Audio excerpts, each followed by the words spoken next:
يلا بينا نرجع عن ويتشيتا، كانساس. مدينة كانت زمان مليانة سحر ريفي، أجراس الكنائس بترن كل يوم أحد، والعيلات عايشة في أمان ورا أبواب مش مقفولة. بس تحت الشوارع الهادية والجنينات المركبة في حاجة شريرة مستنية. راجل اندمج تماماً في الحياة العادية، بس جواه أسرار مش معدودة. لأكتر من 30 سنة اتخبى قدام عيون الكل، عاش حياة مزدوجة، واحدة مبنية على الثقة والإيمان، والتانية على الهوس والسيطرة. كان بيراقب، بيخطط، ولما الرغبة تمسكه كان بيقتل. دي قصة دانيس رادر، الراجل اللي العالم عرفه بعدين باسم BTK. في نص الأربعينيات كانساس كانت ولاية في قلب أمريكا، مليانة تفاؤل ونمو بعد الحرب العالمية التانية، وبالذات ويتشيتا كانت بتزدهر أيام الحرب كعاصمة الطيران في العالم. بتصنع طيارات عسكرية، خاصة قاذفات B-29، وجذبت آلاف الناس الجدد يشتغلوا في المصانع. فبحلول 1950 عدد سكان ويتشيتا وصل حوالي 168 ألف، زاد من 114 ألف في 1940. ده عدد كبير قوي، وده بسبب التدفق أيام الحرب. ونهاية الحرب في 1945 جابت شعور بالتفاؤل. الجنود اللي راجعين بدأوا عائلات بمساعدة قانون الجنود، وبنوا ضواحي ومدارس وكنايس جديدة في جو نمو واثق بعد الحرب. وثقافياً كانساس في نص القرن كانت محافظة ومركزة على المجتمع. الحياة كانت على العيلة، الشغل الجاد، الإيمان، قيم ازدهرت في بيئة الحزام الإنجيلي في السهول الكبرى.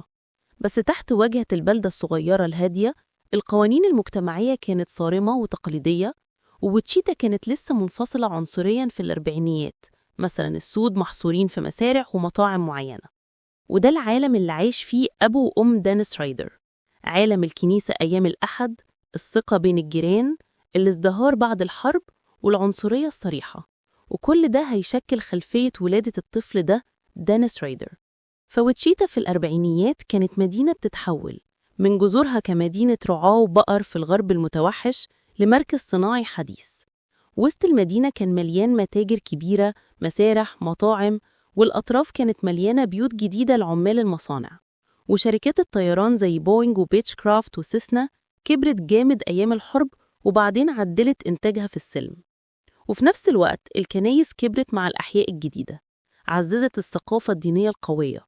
ففي أواخر الأربعينيات قادت ويتشيتا المدنيين غالباً قدام المحاربين، بنوا مدينة شايفة نفسها تجسيد الحلم الأمريكي، مزيج قيم البلدة الصغيرة والصناعة عالية التقنية.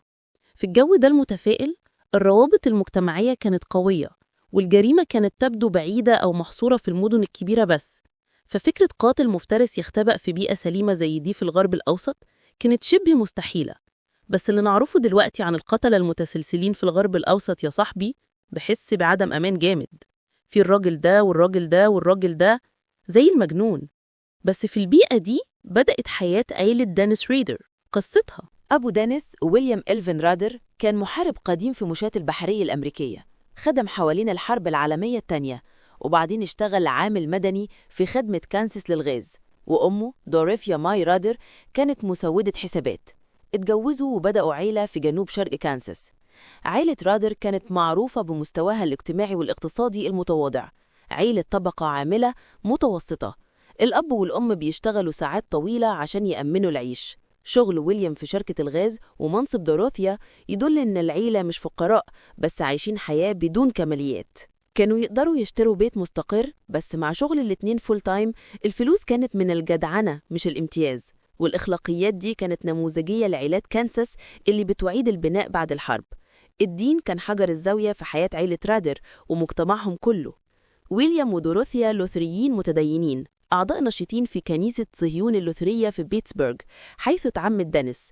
الإيمان اللوثري طائفة بروتستانتية جذورها ألمانية، فرع أساسي من المسيحية، كان شائع في المنطقة دي من كانساس، وبيأكد على العيشة الأخلاقية، الزمالة الكنسية، الطاعة لوصايا الله. فنشأ دانيس في أواخر الأربعينيات والخمسينيات هيغرق في ثقافة بتشجع على العيشة النظيف واللطف مع الجيران. من المحتمل إن عيلة رادر كانت بتحضر القداس كل أحد بدون فشل، وبتتبع القيم التقليدية في البيت. وكأب صارم خايف من ربنا، ويليام كان بيتوقع الانضباط والاحترام من ولاده. الجيران وصفوه بعدين إنه حازم، بس مش أب ديني صارم غير عادي في نص القرن في أمريكا. وفي ويتشيتا الأوسع، الشعور القوي بالمجتمع كان يعني إن الناس بيقدروا الأمان والثقة، ومن المفارقة البيئة دي عالية الثقة والتركيز على الظهور محترم هي اللي مكنت واحد زي دينيس رادر يختبى قدام الكل لفترة طويلة. بس في الأربعينيات محدش كان يتخيل المسار المظلم اللي جاي، فالمسرح اكتمل في كانساس المحافظة السليمة، واتولد قاتل بيتي كي المستقبلي في عيلة تبدو عادية تماماً وخايفة من ربنا. اتولد دينيس رادر في 9 مارس 1945 في بيتسبرغ، كانساس، قبل شهور بس من نهاية الحرب العالمية الثانية. وبعد ولادته بصلعة، عيلة رادر انتقلت لويتشيتا، حيث دينيس كبر وحيث بعد عقود هينفذ جرايمه. وصفوه إنه طفل خجول بيستمتع بهوايات عادية زي قراية الكوميكس ولعب مع أصحاب الحي. وكأكبر إخواته الأربعة، دينيس كان بيتحمل مسؤولية رعاية إخواته أحياناً. أنا عارف الإحساس ده، مش الجزء بتاع القتل المتسلسل، أنا بس ربيت إخواتي وخالاتي وكده، مش هقدر أتعلق بيه في أي حاجة تانية على أي حال. بس العيلة والأصحاب والجيران افتكروا ولاد رادر أطفال مهذبين وعايشين في تربية عائلية حميدة وعايشة جدا. فجانب التنشئة في دينيس رادر مختلف تماما عن اللي بنشوفه في قتلة متسلسلين تانيين، دايما مزيج من الاتنين، بس معاه يجدو أكتر إنه غريزة، اتولد بس في العالم يبدو نسل الشيطان. بس مهما كان، التحق كل الولاد بمدرسة ريفر فيو الابتدائية في ويتشيتا. ولاحظوا إن دينيس كان طالب متوسط أو أقل شوية بشخصية انطوائية، مش كان اجتماعي قوي، كان هادي ومنطوي على نفسه وما سببش مشاكل كتير في المدرسة، وبطرق كتير بدأ مجرد ولد تاني من الغرب الأوسط، ولد هادي متواضع زي ما وصفه عالم جريمة واحد. بس حتى في السنين دي المبكرة كان في علامات تحذير خفية عن الانحراف اللي بيغلي جواه، واعترف بعدين إنه اقتباس: ربما حتى في الابتدائي كان عندي مشاكل، على الأغلب خيالات أكتر من الطبيعي. نهاية الاقتباس. العالم الأحمر الأول. وحس الطفولة مخيفة جامد، يبدو إنها أثرت خيال دينيس الصغير المظلم، عشان لما كان طفل صغير أمه علقت إصبع بالغلط في نابض أريكة وعلقت، فطبيعي اتخضت وصرخت لدينيس يجيب مساعدة. منظر أمه علقانة ومرعوبة بتتوسل بعجز كان مثير للولد. العالم الأحمر التاني. هعد ده 5 في الواقع، فدلوقتي عند 6. فبدل ما يتعاطف مع خوفها، دينيس حس بإثارة غريبة لما شاف ست في محنة، أمه بالذات، وده مرعب. والدكتورة كاثرين رامزلاند اللي عملت مقابلات طويلة مع رادر بعدين قالت إن ده اقتباس كان بيثيره إنه يشوف ست عاجزة. نهاية الاقتباس. وفي اللحظة دي انطبعت في دماغه وزرعت بذرة هوسه مدى الحياة بحبس والسيطرة على الستات. في النهاية دينيس الصغير جاب مساعدة لأمه، بس الحادثة كانت تكوينية على الأقل. ومن ساعتها صورة الست المحاصرة والعجزة اللي بتبصله برعب انطبعت في خيالاته، وكان طفل في المرحلة دي وهو بيترك ده زي مش عارف. بس لاحظ، لو عندك طفل صغير وعلقتي وهو بيبصلك كده، هاتله مساعدة. أعتقد كده مع تقدمه في السن انحرافه الخاص زاد لما ورا الخيالات المجردة. وباعترافه بعدين، دينيس بدأ، قولوا معايا، الحاجة رقم 1 اللي معظم القتلة المتسلسلين بيعملوها: يعذبوا الحيوانات. فشنق القطط والكلاب سراً عشان متعته الملتوية، والسلوك ده علامة حمرة كلاسيكية أعتقد. يلا نعطيه 10 تانيين. دلوقتي عند 16، مر بدون ما الكبار يلاحظوا عشان الأطفال هيبقوا أطفال. تعرف إيه حصل لباستر؟ بس متدالين بين الشجرة، بس دينيس مش قصده، بس هو ولد تعرف أو أي حاجة. مرعب. أنا بضحك، بحس بعدم راحة جامد دلوقتي، بس كل ده كان بينذر بالعنف الجاي. والبلوغ فعل بس كثف عالم دينيس الصغير الداخلي المقلق. ولما وصل أوائل المراهقة كان بيحلم يقظة بانتظام بربط البنات والاستيلاء على السلطة الكاملة عليهم، وانخرط في ربط ذاتي وخنق ذاتي مثير، يعني خنق نفسه بالحبال أو الأحزمة عشان يوصل لنشوة حارة تقريبا للإغماء. وعايزة أقول إن دي مش خيالات مراهق عادية، ولو كانت خد مساعدة حسناً. وزي ما قال رادر بعدين بتقليل اقتباس: كل الذكور ربما بيمروا بنوع خيالي كان ربما أغرب شوية من التانيين. نهاية الاقتباس. أغرب شوية بس، وبشوية أقصد كتير.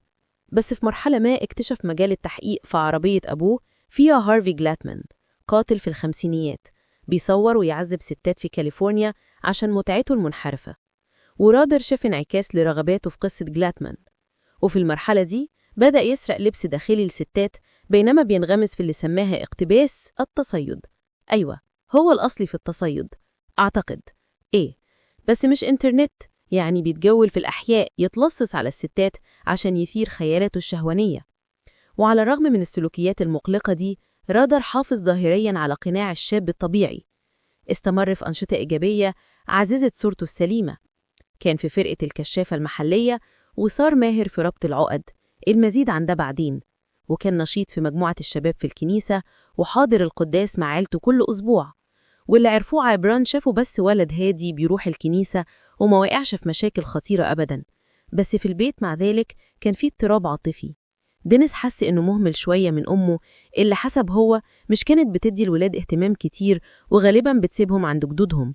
اقتباس: كنت بتفق كويس مع أبويا بس أمي مش كانت سعيدة دايماً. كان عندي شوية ضغينة على ماما. نهاية الاقتباس. زي ما رادر انعكس بعدين. وده بس وقود للنار لرادر، عشان الاستياء الخفي ده تجاه أمه ربما شوه أكتر مواقفه تجاه الستات. بس مع ذلك مفيش حاجة في سلوك دينيس الصغير العلني في أواخر الخمسينيات وأوائل الستينيات أشارت للوحش اللي هيبقى. اتخرج دينيس من ثانوية ويتشيتا هايتس في 1963 بدون حوادث. وبالنسبة للمجتمع، دينيس رادر كان مجرد ولد محلي تاني داخل مرحلة البلوغ. دلوقتي شاب منعزل شوية ربما، بس أساساً ولد طبيعي وغير ملحوظ. أو دلوقتي شاب بالغ، زي ما لخص رواية واحدة بعدين. بس خلف المظهر الخجول كان خيالات عنيفة بتزيد قوة يوم ورا يوم. فبعد الثانوية مر رادر بمرحلة البلوغ المبكرة بيدور على اتجاه، بينما الجانب الأظلم من نفسه بيتطور سراً. التحق بالكلية وحضر جامعة كانساس ويسليان لفترة قصيرة، بس الدراسة الأكاديمية مش كانت بتثيره ودرجاته كانت استثنائية على الأقل. ومع تصاعد حرب فيتنام واقتراب التجنيد الإلزامي، دينيس 22 سنة انضم لمسار مختلف. وفي صيف 1966 انضم للسلاح الجوي الأمريكي. القرار ده ممكن يكون جزئياً عشان يتجنب التجنيد في الجيش القاتل. انضمامه للسلاح الجوي سمح له باختيار شوية في مصيره أيام الحرب. فراح تكساس يكمل تدريب أساسي ومدرسة تقنية قبل ما يتمركز في قاعدة بروكلي الجوية في موبيل، ألاباما، واشتغل كمثبت هوائيات وأخصائي صيانة هناك. خدم رادر في الخدمة الفعلية من 1966 ل 1970. قضى خدمته متمركز في تركيا واليونان وكوريا الشمالية واليابان. وحتى خد ميدالية حسن السلوك، شريط تكافؤ في الرماية، وميدالية خدمة الدفاع الوطني عشان خدمته في حالة طوارئ أيام حرب فيتنام. الحياة العسكرية غرست فيه الانضباط والمهارات التقنية، بس مش كبحت مباداته المنحرفة أبداً. حسناً، وفي الواقع وقت رادر في السلاح الجوي وفر فرص جديدة يشتغل على دوافعه التمصصية والشهوانية. وقال بعدين إن السلاح الجوي علمه فعلاً عن الرقصة الشيطان، لو فاهمين قصدي، جلسات حارة لو فاهمين. وهيكل الجيش ممكن يكون كبح سلوكه شوية، بس أكيد مش صلح نزاعاته الملتوية. وهيتصرح رادر بشرف من سلاح الجوي في 1970 ويرجع لبيته في ويتشيتا، كانساس، دلوقتي في نص العشرينات. حاول يستقر في حياة مدنية عادية. وجي تغيير إيجابي كبير لما قابل ست شابة اسمها باولا ديتس. دلوقتي باولا كانت مسودة حسابات بتروح الكنيسة، وعرفت أبو دينيس من تجمعهم اللوثيري. وأبو دينيس قدم له باولا في الكنيسة بعد رجوع دينيس من الخدمة بسرعة. والاتنين اتفقوا وبدأوا يوعدوا: اهربي باولا، اهربي. فللأسف اتجوز دينيس باولا في حفل زفاف بسيط في الكنيسة. بدأ زواج يبدو نموذجي في الغرب الموسم، بس زي ما نعرف النهاردة ده بس عشان يحافظ على الواجهة دي من حياة طبيعية عشان يقدر يرتكب فضائعه خلف الكواليس. فالزوجين انتقلوا لمنطقة بارك سيتي الضاحية في ويتشتا وخططوا يبدأوا عيلة، وفي السنين اللي جاية هيخلفوا ولدين، ولد وبنت. وبالنسبة للناس برا، عيلة رادر كانت صورة الطبيعية بالضبط اللي رادر عايزه: زوج مجد، زوجة محبة، وفي النهاية ولد وبنت كلهم عايشين في بيت متواضع في شارع ضاحية عادي. وفي أوائل السبعينات رادر واجه صعوبة شوية يلاقي شغل مستقر، بس في النهاية وقف على رجله وقبل شغل في خط الإنتاج في شركة كولمان، شركة تصنيع معدات تخييم وخارجية في ويتشتا. بس بحلول 1973 ساب كولمان عشان شغل أحلامه، تجميع طيارات صغيرة لشركة ساسنا، عشان الطيران كان مزدهر في ويتشتا والشغل في ساسنا كان بيدفع كويس قوي. وفي نفس السنة مع تقدمه في المهنة سيمينجلي رادر قرر يتابع تعليمه، وبعد درجة جامعية في هندسة إلكترونية التحق بجامعة ولاية كانساس في الخريف، بيستهدف درجة في العدل الجنائي. الراجل ده للأسف ملتزم جامد إنه يبقى أحسن مجرم يقدر، وربما في ركن من دماغه، وده اللي أعتقد، رادر كان بيتخيل إنفاذ القانون، مهنة السيطرة والسلطة على الناس خصوصا الستات. تعرف، كل حاجة بتتناسق، ناهيك إنه هيتعلم إزاي إنفاذ القانون والعدل الجنائي بيشتغلوا عشان يتماور حواليهم زي ثعبان. فحياة دانيس بدأت مليانة وعد، متزوج جديد بيسعى لدرجة، نشيط في مجموعات الكنيسة وتوصف إنه شاب موثوق وعايش. بس الشقوق بدأت تظهر تحت الواجهة، وفي أواخر 1973 قبضة دانيس الهزيلة على الحياة الطبيعية بدأت تتزحلق، وتسرح من شغله في ساسنا في نوفمبر، ضربة لتقديره الذاتي وفلوسه، والبطالة سابته بوقت فراغ واستياء بيغلي. فرادر اكتئب بالنكسة دي، وبدون شغل يشغله غاص أعمق في عالم الخيال اللي عرفه من الطفولة، وكل الدوافع العنيفة اللي كان بيخبيها اتضخمت تطالب إن تتصرف عليها. وقضى أيامه في البيت بيعتني بخيالات ضلمة عن القيد والقتل، بيتخيل بس ستات مؤيدة وبتكافح تماما تحت رحمته، واستهلك مواد بشكل هواسي يغذي خياله، وكل ما اتغذى على الهواسيس دي كل ما طلبت بمخرج في الواقع. واستمر في التصيد اللي ذكرناه، بيستكشف أحياء وحرم جماعي معين يلاقي بنات يراقبهم ويتخيل عليهم. حتى كان بيتخيل سيناريوهات زي التخبي في عربياتهم يفاجئهم ويخطفهم، وكان بيطارد ستات لوحدهم جسديا في السوبر ماركت، مجرد زاعف للأقصى الدرجة. فبحلول نهاية 1973 الجانب الأظلم من دينيس رادر سيطر تماما على دماغه، وهو اقتباس كان مستعد يشتغل على رغباته الملتوية. نهاية الاقتباس، مش راضي بالخيال لوحده. ففي أوائل 1974 اتخذ القرار المصيري يعبر الخط من خيال للعنف الفعلي، وكان حاول بالفعل خطف أو هجوم فاشل واحد قبل قتله الأول، خطة أهدت مع عمالة بنك شابة مش نجحت، بس المحاولات الفاشلة شجعته بس يحاول تاني. فرادر قضى سنين يدرب نفسه في دماغه إزاي يبقى مفترس بدون ما يتقبض عليه. كان يعرف يربط العقد، يقتحم بيت بهدوء، يلبس جوانتات مش يسيب بصمات، والأخوف كان يعرف يقتل وينفذ أغمق رغباته. فدلوقتي عاطل ومنحدر كان عنده وقت يطارد ضحايا محتملين، والرغبة في القتل بقت ساحقة. فبينما غرق في أعمق خيالاته، رادر وقف على حافة إطلاق رعب لا يحصى على مجتمعه. كل ده بينما باولا مراته والكل حواليه غير مدركين تماما للوحش اللي بيكبر جواه. في 15 يناير 1974 خيالات رادر العنيفة بقت حقيقة في واحدة من أوحش جرائم قتل عيلة في تاريخ كانساس كله. الصبح ده جمع اللي سماه حقيبة الضربة، شنطة فيها مسدس، سكاكين، حبال، شريط لاصق، أكياس بلاستيك، وأدوات اقتحام بيت، وكان اختار أهدافه عيلة أوتيرو اللي كانت لسه منتقلة لحي جديد. رادر كان مهووس بجولي أوتيرو 34 سنة وابنتها جوزيفين. اعترف إنه اقتباس لاحظتهم بشهوة. جولي وخاصة جوزيفين شايف البت الصغيرة الهدف الرئيسي لخطته الملتوية، مجرد قطعة مريضة فالأسابيع طارد عيلة أوتيرو من بعيد تعلم روتينهم. تخيل اللحظة اللي هيضرب فيها، وأخيراً مش قدر يستنى أكتر. الصبح المصيري ده بعد 8 صباحاً بشوية، رادر قرب من بيت أوتيرو مقتنع إن جولي وجوزيفين بس هيبقوا في البيت.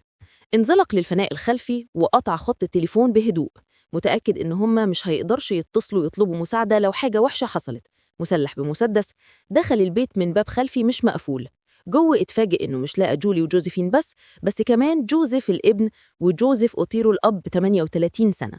بس رغم التعقيد ده الغير متوقع، راجر سحب مسدسه وفرض سيطرته على العيلة فوراً، وبتكلم بهدوء كذب عليهم، قال إنه مجرم هارب محتاج أكل وفلوس وعربية. فالتفكير السريع ده لازم تتخيل إنه مر بكل سيناريو ممكن، وكان عنده خطة احتياطية، خطة ألف ب ج د لكل حاجة. وعيلة أوتيرو مش مدركة نيته الحقيقية، افتكرته إنها بتتعامل مع لص يائس مش سادي. فبسلوكه البارد والسلطوي، ريدر قدر يربط معاصم وكواحل الأربعة بدون حادث فوري. بس لما بقوا عاجزين كشف نوع الوحش اللي هو عليه فعلاً. مع ربط الأربعة كلهم وتحت رحمته، رايدر بدأ يقتلهم واحد واحد بشكل منهجي. أول حاجة حط كيس بلاستيك على راس جوزيف الأب وشده بيراقب الراجل وهو بيختنق، وجوزيف الابن هيلاقي نفس المصير بينما أمه وأخته بيبصوا برعب. جولي كانت بتتوسل لرايدر يوقف إيذاء عيلتها وهي قاعدة عاجزة تماماً، والأم هتموت بنفس الطريقة خنق. لما خلص من ده، رايدر حول انتباهه لجوزيفين، البت اللي كانت هدفه الحقيقي طول الوقت، وهيفصل جوزيفين عن أمها، ياخدها للطابق السفلي، وده المكان اللي هيعمل فيه حلقة شن ويستخدمها على البت. مش عايز تقدر تجمع ده، وهيربط الحلقة بأنبوب صرف صحي في السقف. وبكلامه هو لما سألوه ليه عمل كده جاوب ببرودة: اقتباس، افتكرت إنه هيبقى مثير للاهتمام أشوفها وهي بتموت. تاني هو بس مفيش حياة حد أهم من حد، بس أنا بكره أتكلم عن العيال، مش بحب ده خالص. وبعد ما خلص قرر ياخد اللحظة دي ينغمس في نفسه. أنا بس مش عايز أقول أكتر، تقدر تفهم قصدي، عشان في النهاية كل ده كان عن السيطرة والمتعة بالنسبة له، وإزاي خد المتعة من السيطرة. وبعد ما خلص جمع شوية حاجات شخصية من البيت كتذكارات، وخرج من مكان الجريمة بهدوء. وبعدين allegedly خد عربية العيلة لحد موقف سيارات متجر ديلانز، ولاحقاً لاحظ إنه ساب سكينة في الفناء الخلفي، فرجع يشيل القطعة دي من الأدلة. في دقايق عيلة كاملة اتمحت. ريدر قيد وقتل 4 أبرياء عشان خيالاته المنحرفة المقذفة. جرائم قتل عيلة أوتيرو صدمت ويتشيتا للنخاع، وعيال جوزيف وجولي ال3 الأكبر اللي كانوا في المدرسة أثناء المذبحة رجعوا البيت اليوم ده يلاقوا أهلهم وإخواتهم ميتين. كان كابوس بدون معنى. مش قادرة أتخيل إزاي حسوا العيال دول لما لقوا عيلتهم مذبوحة. مفجع جامد. والجريمة حيرت الشرطة لوحشيتها الواضحة وغياب دافع واضح، ومش معروف للمحققين القاتل ساب وراء أدلة، عقدة غريبة استخدمها في القيود، وبقع قرب جثة جوزيفين. بس في الأسابيع الأولى دي من 1974 اسم بيتي كي مش كان موجود لسه، والسلطات مش كانت مدركة إن جرايم أوتيرو بداية مسيرة قاتل متسلسل. ورادر في الوقت ده كان بيخطط سراً لهجومه الجاي، عشان النشوة اللي خدها من تحقيق رغباته المظلمة غزت بس جوعه لأكتر. وبعد شهور بس رادر هيضرب تاني. في 4 أبريل 1974 استهدف كاثرين برايت 21 سنة، طالبة جامعية صغيرة الحجم كانت بتشتغل بالصدفة في نفس مصنع كولمان اللي رادر اشتغل فيه فترة قصيرة. رادر طارد برايت وقرر إنها هتبقى مشروع تاني، زي ما كان بيسمي ضحايا المقصودين، عشان شايفهم أقل من بشر زي ما نعرف دلوقتي، وهيقتحم بيتها ويستنى رجعتها. ولما رجعت كاثرين البيت المساء ده مع أخوها كيفن، رادر اتفاجئ بس قرر زي عيلة أوتيرو يمشي قدامه برضه، وواجه الإخوة بالمسدس، وأكبر كيفن يربط كاثرين، وبعدين ربط كيفن نفسه في أوضة منفصلة. ولتمييز السيناريو عن أوتيرو رادر استخدم حاجات منزلية زي مناديل من ربط، وهيكتشف قريب إنه كان غلط. فبعد ما ربطهم شغل ستيريو غرفة المعيشة يغرق أي صوت مشبوه، أسلوب allegedly خده من مجلة تحقيق. وبعدين رجع تاني عشان يلاقي كيفن حر من قيوده عشان استخدام الحاجات المنزلية مش نجح. فهنا اندلع صراع عنيف، كيفن قاتل بعنف. بس رادر خلص بإطلاق النار على كيفن في راسه مرتين، مرة في الجبهة ومرة فوق بقه بالظبط. بس بمعجزة الشاب نجم من الطلقات وقدر يهرب من البيت بتظاهر الموت لحد ما المهاجم يسيب الأوضة. فرادر الغاضب دلوقتي رجع لكاثرين اللي كانت هربت كمان من قيودها، فغير قادر على خنقها زي المخطط، طعنها مرات كتير بسكينة مسببا جروح قاتلة. فرادر هيهرب من مكان الجريمة بعد ما سمع كيفن بينادي مساعدة بره، وللأسف كاثرين ماتت بعدين في المستشفى من جروحها. فالهجوم التاني ده كان فوضوي ومحفوف بالمخاطر، بعيد تماماً عن المذبحة المتحكم فيها للعاجزين، بس علم رايدر درس إنه يبقى أحرص في اختيار ضحايا لوحدهم عشان يقلل المقاومة الغير متوقعة.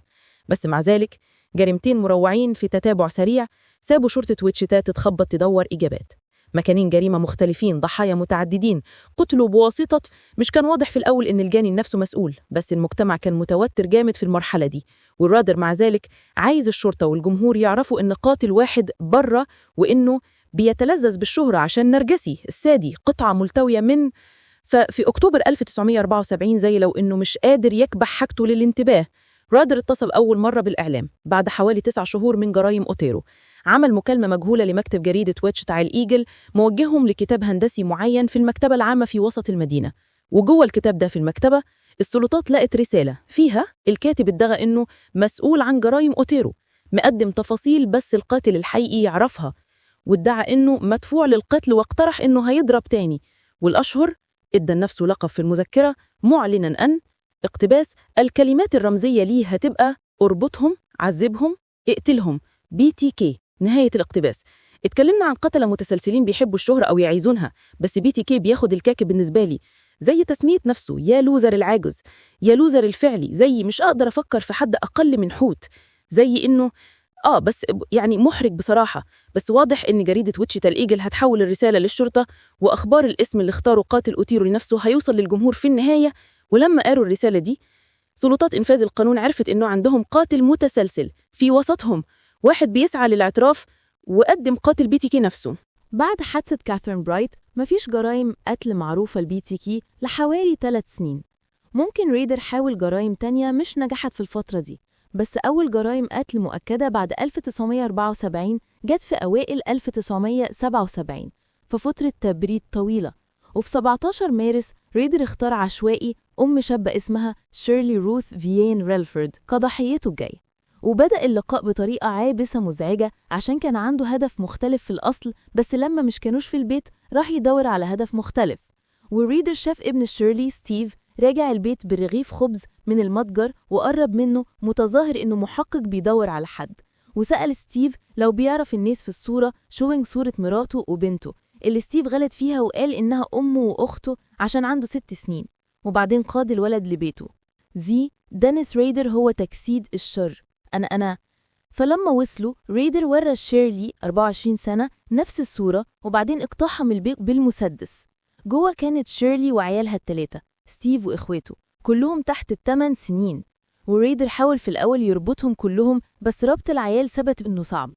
وفعل ملتوي من اقتباس الرحمة حط العيال ال3 في الحمام وسد الباب وأعطاهم allegedly ألعاب تساعدهم يبقوا مرتاحين قبل ما يهدد يضرب نار عليهم لو خرجوا من الحمام. بس مش كان ناوي يسيب شيرلي، مع ذلك هيربط الست المرعبة ويخنقها بحبل. وألاجدلي كانت فعلا مريضة وتقيأت قبل ما تتربط، وطلبت كمان مية واللي أعطاها إياها قبل ما يخلص المهمة. واعترف بعدين إنه كان ناوي يقتل العيال كمان، بس هرب من مكان الحادث بعد ما التليفون رن وقال إنه ممكن يكون حد كان هيجي يزور قريب. فعيال فيين نجوا بمحض الحظ والحمد لله. بس قصد مجرد وجودك في الحمام وبعدين حصل لأمك كده تمر بالحياة مع ده. أقصد تاني قلبي دايما مع الناس اللي عايشين مع الصدمة دي والضحايا بوضوح، بس زي العيال الصغيرة جدا اللي لازم يعيشوا مع الصدمة دي باقي حياتهم. زي مش قادرة أتخيل إزاي ده. فالجريمة المرعبة دي أكدت الأسلوب التشغيلي القاسي لBTK أو MO، استهداف ست في البيت، ربطها وخنقها، وإظهار اللامبالاة بالصدمة اللي بتلحق بأي عيال يصادف وجودهم. ففي المرحلة دي سلطات ويتشيتا عرفت نمط توقيع BTK: اربط، عذب، اقتل. والجمهور كان بيزيد خوفه عشان قاتل متسلسل بيطارد المدينة. والضحية الجاية المعروفة لBTK كانت نانسي جو فوكس 25 سنة. ريدر طارد نانسي فترة في أواخر 1977 ملاحظ جدولها وروتينها، وليلة 8 ديسمبر ضرب أخيراً هيقتحم بيت نانسي ويستنى رجوعها من شغلها المسائي. ولما وصلت نانسي صرخت في وش ريدر وهددت تتصل بالشرطة.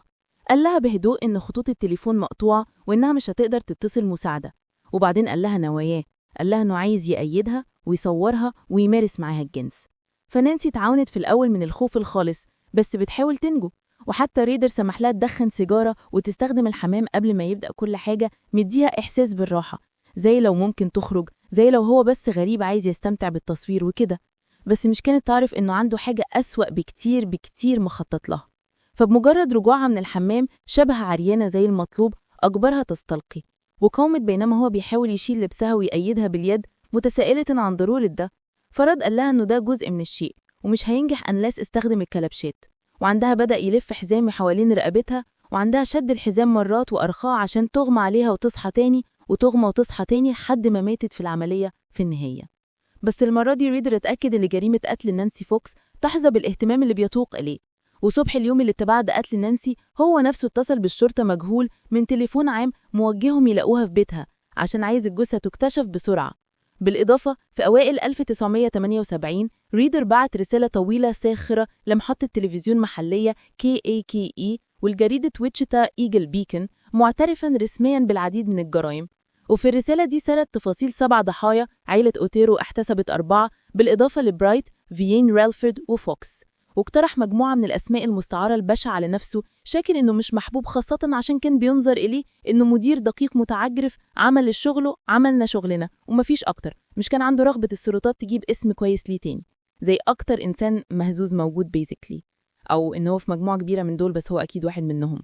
بس في النهاية قرر الاسم اللي علق BTK وتزمر مشهور اقتباس كام واحد لازم أقتلهم قبل ما أخد اسم في الجرايد أو اهتمام وطني. نهاية الاقتباس مثير للشفقة، وده التسفز الوقيح نجح. الجرايد نشرت رسائل BTK ومواطنين ويتشيتا اتقذفوا في ذعر عشان قاتل متسلسل مش بس طليق، بس بيسخر علنا بالشرطة وبيهدد يضرب تاني. وبحلول 1978 BTK كان اسم بيثير الرعب في كانزاس كلها والأمة، ومش كانوا عرفوا إن القاتل عايش بينهم كرجل عيلة عادي. وفي فترة طويلة بعد 1977 بدأ إن BTK اختفى خالص، بس في الحقيقة كان داخل في فترة توقف خاضعة، بيندمج تاني في الحياة المدنية بينما شخصيته القاتلة بتختفي تحت الأرض شوية. فبعد هيجان جرائم القتل الأولى رادر عمل حاجة مش كتير من القتلة المتسلسلين بيعملوها. بصراحة مش عندهم قوة الإرادة دي، أنا مش بديله أي فضل أو حاجة، بس كان منهجي جامد في اللي بيعمله عشان سيدي مثير للشفقة ومعتل نفسياً piece of shit، صح؟ بس وقف القتل لسنين كتير، ومن آخر 1977 لحد أوائل الثمانينات مفيش جثث تانية بتنسب لBTK، والفترة دي استمرت تقريباً 8 سنين. وللمحققين في الوقت ده كان ده محير، والمحققين كانوا لازم يفكروا القاتل مات ولا مسجون في جريمة تانية ولا إنه انتقل بعيد. بس في الحقيقة رادر كان لسه عايش وحر في ويتشيتا، بس كان تراجع لواجهة الحياة الطبيعية. وفي السنين دي رادر ركز على الشغل والعيلة والمجتمع، الحاجات نفسها اللي خلته يبان مواطن نموذجي بينما رغباته المظلمة بتغلي تحت السطح. وفي 1974 تقريبا في نفس وقت جرائم القتل الأولى رادر لقى شغل مستقر مع ADT Security Services، شركة بتركب أنظمة إنذار البيت. مجرد سخرية قاسية جامد عشان عهد BTK للإرهاب خلى سكان ويتشيتا الخايفين يستثمروا في أنظمة الإنذار الأمني. القاتل المتسلسل نفسه كان آفن الفني اللي بيجي لبيوتهم يركب الأنظمة absolutely horrifying. ورادر اشتغل في ADT من 1974 لحد 1988، فترة 14 سنة ارتقى فيها لمنصب مشرف التثبيت، ومن خلال شغله بقى على دراية وثيقة بداخل وخارج الأمن المنزلي. والمعرفة دي كان استغلها بالفعل عن طريق قطع خطوط التليفون والتسلل لبيوت. وزملائه تذكروا بعدين إن رادر مش كان من النوع اللي عنده حوار مع موظفيه أو زملائه، بس مفيش أي إشارة إن المثبت الإنذار المتزمت ده كان سراً قاتل BTK. والشغل ده خلاه مشغول بالنهار ووفر غطاء لأي سلوك غريب حوالين الأحياء عشان يقدر دايماً يدعي إنه في زيارة خدمة. وعلى الجبهة المنزلية رادر حافظ على مسرحية إنه راضي العيلة مخلص، ورحب هو وباولا بطفلهم الأول براين مولود في وقت ما في أوائل لمنتصف السبعينات. بعض المصادر بتقول 1975، تانيين بيقولوا مش معروف، وابنتهم كيري في 1978. فخلال أواخر السبعينات وأوائل الثمانينات رادر كان مشغول بتربية العيال الصغيرة وبعدين العيال في سن المدرسة، وبحسب كل الروايات كان أب محب supposedly، وكان قائد كشافة ونشيط في أنشطة الكشافة، ونفس المهارات اللي برع فيها في الكشافة كانت جزء بشع من جرايمه. بس في سياق الكشافة رادر كان بينظر إليه إنه بس أب متطوع متحمس، بس من الجنون النظر لأنه كان في مجال الأمن، كان في السلاح الجوي في وقت ما، وكان كشاف متخصص في العقد. كل حاجة منطقية لما تجمعها مع بعض بالطريقة المرعبة دي، بس على السطح مين كان هيحط ده مع بعض زي ما تعرف في الوقت ده، خاصة مع الفترة الطويلة دي من التبريد. واستمر كمان في تعليمه الجماعي بدوام جزئي. وفي 1979 رادر حقق هدف طويل الأمد بتخرجه من جامعة ولاية ويتشيتا بدرجة البكالوريوس في إدارة العدالة، بشكل أساسي العدالة الجنائية، فبس أضف ده للمزيج. فمن الجنون التفكير إن BTK خد درجة في عدالة الجنائية بيدرس فيها تقنيات إنفاذ القانون حتى وهو بيتفوق سراً على إنفاذ القانون. ورادر بقى أكتر مشاركة في الكنيسة خلال الفترة دي كمان، وهو وباولا كانوا أعضاء مخلصين في كنيسة المسيح اللوثرية في بارك سيتي. ورادر تطوع لواجبات كنسية مختلفة وانضم للمجلس الكنسي ولزملائه في الرعية. دانيس رادر كان الراجل الموثوق اللي هيخدم يوم الأحد ويتدخل يساعد في أي حاجة تطلب منه، وده كان عمق خداعه. حتى بينما الجماعة بتصلي على القبض على القاتل BTK المجهول، الراجل نفسه كان قاعد بينهم بيقول بهدوء أمين. خلال السنين الخمالة دي قضية BTK بقت تدريجياً قضية باردة للشرطة. الأدلة جفت، ومع عدم وجود جرائم قتل جديدة بعد 1977 بعض سكان ويتشيتا كانوا بيأملوا إن القاتل راح للأبد، بس مش كانوا مدركين إن القاتل كان خاضر جامد بس بياخد استراحة مؤقتة. بس مع ذلك الدوافع الداخلية الرادر مش اختفت، واعترف بعدين إنه استمر يندمج في اللي سماه خيالات طول الثمانينات، عشان أنا مش قادر أتصور ارتكاب ده كله وبعدين مش قادرين يعملوا حاجة في الفترة دي. مش كنت هصدق أبدا إنه ما عملش حاجة، بس خلال الوقت ده قال إنه عاش جرايمه تاني وخطط لجرائم جديدة محتملة، وكان محتفظ بجوائز تذكارية من ضحاياه زي المجوهرات أو الملابس الداخلية، وكان بيستخدمها للتخيل. وفي البيت مخبي عن عيلته رادر انخرط في جلسات استمناء متخصصة بيلبس فيها لبس ستات أو أقنعة مسروقة من الضحايا، ويربط نفسه وياخد صور بولارويد لنفسه مقيد ومكمم. تاني مجرد معتل نفسيا مثير للشفقة، بس essentially كان بيمثل دور ضحاياه عشان يعيد نشوة القتل. فالوحش كان نايم بس مش ميت لسه، وده مش معناه إن رادر مش اقترب من القتل خلال السنين التوقف. كان في على ما يبدو شوية حالات اقتراب من الفشل، وواحدة من أبرز الحالات دي حادثة أنا ويليامز في 1979، حيث طارد أنا ويليامز الستينيات واقتحم بيتها ليلا، وكان ينوي يقتلها لما ترجع. بس لحسن الحظ أنا فضلت بره الوقت متأخر عن المعتاد في فصل ده الرأس، ورادر محبط ثبتها في النهاية قبل ما توصل. فغضبان من حرمانه من فريسته بعدين لقانا قصيدة مجهولة بعنوان يا أنا ليه ما ظهرتيش، تلميحة إنه هو اللي كان في بيتها وراثياً إن خطته المثالية اتعطلت. فيلم رعب مباشر. كنت أسيب البلد لو جات لي رسالة مخيفة زي دي، يا إلهي. ولكي نكون منصفين أنا فعلا عملت ده actually. بالنظر للخلف أنا فعلا جات لي رسالة مخيفة مشابهة في بيت كنت عايش فيه سابقا في كندا، وأنا الآن في بلد مختلف. فها أنت أيوة. وربما كان في مشاريع اتأجلت في السنين دي قد ما نعرفش عنها أبدا. وبما إن الضحايا يا إما هربوا أو رادر فقد شجاعته، على سبيل المثال اتخلت مجلات BTK لاحقا تشير إلى إنه كان بيتصيد كتير أهداف محتملة، بس غالبا كان بيتراجع لو الظروف أو التوقيت مش مناسب just right، عشان كان حذر، كان مفترس يقدر يمارس الصبر. مع ذلك بحلول منتصف الثمانينات الجانب الوحشي الرادر مش قدر يتحجز بالخيال لوحده، وBTK كان على وشك يظهر تاني ويستأنف مشاريعه المرعبة embarking on a second wave of killings that would prove the first spree was no fluke. وبعد حوالي 8 سنين من الصمت قاتل BTK كسر صمته بجريمة كانت قريبة بشكل مذهل من البيت.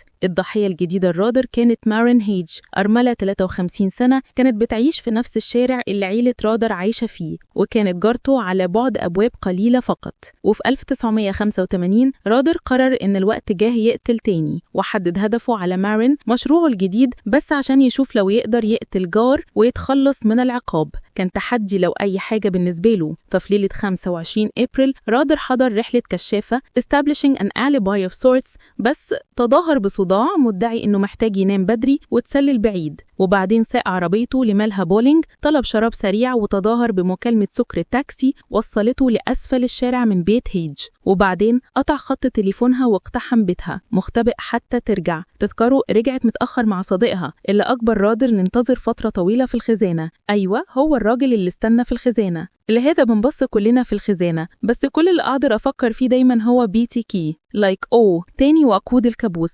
فمجرد ما الصديق مشي ورادر واثق إنها في السرير تماما للمساء، ساب مخبأه وولع أنوار الحمام. مارين صحيت غيفة وبدأت تعمل ضوضاء، وعندها ظهر وقيدها بأصفاد وwould strangle her to death. بس بعد ما أخذ مفاتيح عربيتها وبعض التذكارات، رادر عمل حاجة مش شبه أي جريمة قتل عملها قبل كده، وأخذ جثة الضحية من مكان الجريمة. وبخطوة جريئة وبشعة جامد رادر حمل جثة مارين هيج الهامدة من بيتها لعربيتها الخاصة ونقلها لكنيسة المسيح اللوثرية، الكنيسة نفسها اللي كان بيحضرها، عشان ده كان مدى ثقته، ده كان مدى إثارته للشفقة. والكنيسة كانت فارغة في الساعة المتأخرة دي زي ما كان يعرف. وجوه المقدس رادر رادر عمل جلسة تصوير وحشية، وضع جثة مارين في وضع مختلف وقيدها في وضع مختلف، بعدين خد صور لمجموعته. بس حقيقة إنه استخدم الكنيسة الخاصة بيه للتدنيس ده شهادة على غروره وعزلته compartmentalization لحياته كلها، فإنه ممكن في لحظة يصلي بصدق أو فيها، أو أعتقد زيف في المبنى ده، وفي تانية كان بيدنسها بجثة جارة ليه قتلها للتو. مستوى الشر غير مسبوق. وبعد جلسة تصويره المريضة دي، رادر رمى جثة مارين في حفرة نادية على جانب طريق ترابي بره المدينة، ورفوتها اكتشفت بعد أيام بس مع أدلة قليلة تربط الجريمة بالقاتل BTK في الوقت ده. فالأسلوب التشغيلي مش متطابق، ورادر بس اللي كان يعرف إن BTK نشيط جديد بيغذي الجانب المظلم تاني. وفي السنة اللي بعدها في 16 سبتمبر 1986 ضرب تاني، والضحية المرة دي فيكي ويجرلي، أم الطفلين 28 سنة. وواجهها فيكي أثناء عمله النهاري لصالح ADT Security Services، شركة بتركب أنظمة إنذار البيت، وسماها مشروع البيانو بعد ما قرر المطارد إنها بتستمتع بالعزف على البيانو. فمتظاهر إنه مصلح تليفونات بيفحص الخطوط، رادر أخد وصول لبيت واحد من جيران فيكي عشان يبدو مساعدة أكثر تصديقية، بعدين يطبطب على باب بيت ويجرلي بينما جوز فيكي بره، وسمحت له تدخل تفحص خطوط التليفون. داخل البيت سحب مسدس. والفترة طويلة بعد 1977 بدأ إن BTK اختفى خالص، بس في الحقيقة كان داخل في فترة توقف خادعة، بيندمج تاني في الحياة المدنية بينما شخصيته القاتلة بتختفي تحت الأرض شوية. فبعد هيجان جرائم القتل الأولى، رادر عمل حاجة مش كتير من القتلة المتسلسلين بيعملوها. بصراحة مش عندهم قوة الإرادة دي. أنا مش بديله أي فضل أو حاجة، بس كان منهجي جامد في اللي بيعمله عشان سادي، مثير للشفقة، ومعتل نفسياً piece of shit، صح؟ بس وقف القتل لسنين كتير، ومن آخر 1977 لحد أوائل الثمانينات مفيش جثث تانية بتنسب لBTK، والفترة دي استمرت تقريباً 8 سنين. وللمحققين في الوقت ده كان ده محير، والمحققين كانوا لازم يفكروا القاتل مات ولا مسجون في جريمة تانية ولا إنه انتقل بعيد. بس في الحقيقة رادر كان لسه عايش وحر في ويتشيتا، بس كان تراجع لواجهة الحياة الطبيعية. وفي السنين دي رادر ركز على الشغل والعيلة والمجتمع، الحاجات نفسها اللي خلته يبان مواطن نموذجي بينما رغباته المظلمة بتغلي تحت السطح.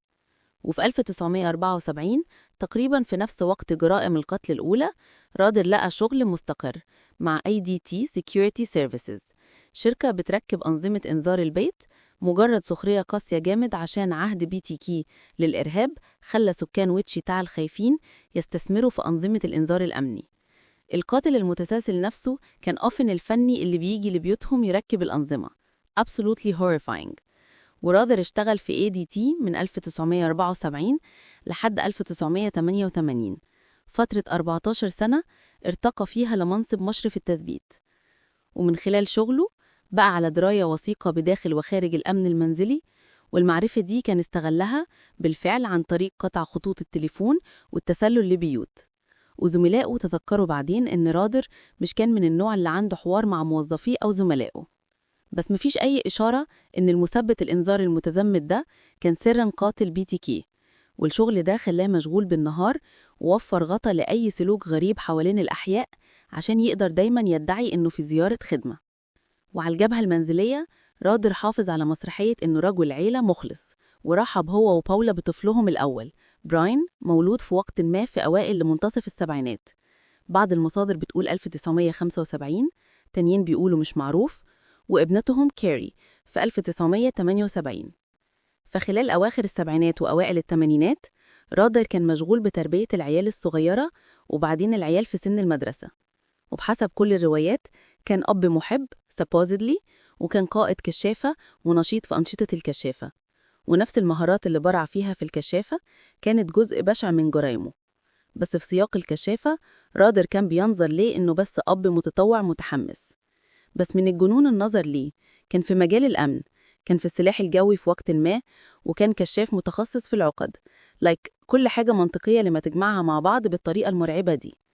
بس على السطح مين كان هيحط ده مع بعض زي ما تعرف في الوقت ده، خاصة مع الفترة الطويلة دي من التبريد. واستمر كمان في تعليمه الجامعي بدوام جزئي.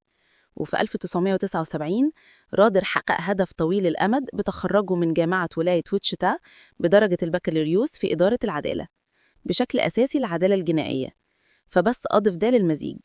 فمن الجنون التفكير إن بي تي كي خد درجة في عدالة جنائية بيدرس فيها تقنيات إنفاذ القانون حتى وهو بيتفوق سراً على إنفاذ القانون. ورادر بقى أكتر مشاركة في الكنيسة خلال الفترة دي كمان، وهو وبولا كانوا أعضاء مخلصين في كنيسة المسيح اللوثيرية في بارك سيتي. ورادر اتطوع لدوابات كنسية مختلفة وانضم للمجلس الكنسي، وزملائه في اللعية دانيس رادر كان الرجل الموثوق اللي هيخدم أيام الأحد ويتدخل يساعد في أي حاجة تطلب منه. وده كان عمق خداعه، حتى بينما الجماعة بتصلي من أجل القبض على قاتل بي تي كي المجهول، الرجل نفسه كان قاعد بينهم بيقول بهدوء أمين. خلال السنين الخاملة دي قضية بي تي كي بقت تدريجياً قضية باردة للشرطة. الأدلة جفت، ومع عدم وجود جرائم قتل جديدة بعد 1977 بعض سكان ويتشيتا كانوا بيأملوا إن القاتل راح للأبد، بس مش كانوا مدركين إن القاتل كان حاضر جامد بس بياخد استراحة مؤقتة. بس مع ذلك الدوافع الداخلية لرادر ما اختفتش، واعترف بعدين إنه استمر في انضغامه في اللي سماه خيالات طول الثمانينات، عشان أنا مش قادرة أتصور ارتكاب كل ده وبعدين مش قادرين يعملوا حاجة في الفترة دي. مش كنت هصدق أبداً إنه مش عامل حاجة.